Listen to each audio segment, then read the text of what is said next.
আমি তো বলি যেই কমিটিরা এসা মসজিদের ভিতরে ইমাম মুয়াজ্জিন খাদেমের উপরে ভাব দেখায়, আবার ইমামের পিছে ইক্তেদা করে, ওর ইক্তেদা হয় না, ওর ইক্তেদা হয় না। ও তো ইমামরে নেতাই মানে না। যদি নেতা মানতো তাহলে নেতার সামনে তো বিলাইয়া বয়া থাকে, ইমামের সামনে তো বাবলয়া বয়া থাকে।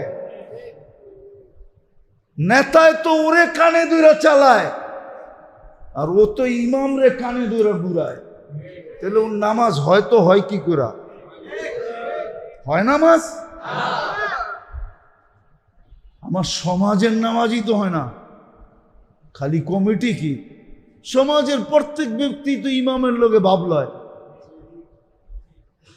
ইমামরে পাট পাতার দাম আছে, ইমামের দাম নাই। ইমাম তো দায়িত্ব কাঁধে নিয়ে ফাইসা গেছে, আপনার কাছ থেকে না, আল্লাহর কাছ থেকে। আমরা ফাইসা গেছি এক জায়গায়, নাইলে আমাদের ভাষা ছিল না। আমরাও আপনাদের মতো অটো চালাইতাম, আমরাও আপনাদের মতো কিছু টুকটাক করে জীবন চালায় নিতাম। আমরাও টুকটাক করে দুনিয়া চালায় নিতাম। দুনিয়া কয়দিন আর, আমাদের তো চলে যেত এরকম টুকটাক করে। কি করে? আপনি গোটা টুকটাক করে চলে না, না চলে না? আমার গোটা এরকম টুকটাক করে চলে যেত। কিন্তু এক জায়গায় ধরা খায়া গেছে, এই জন্য কিছু বলে না।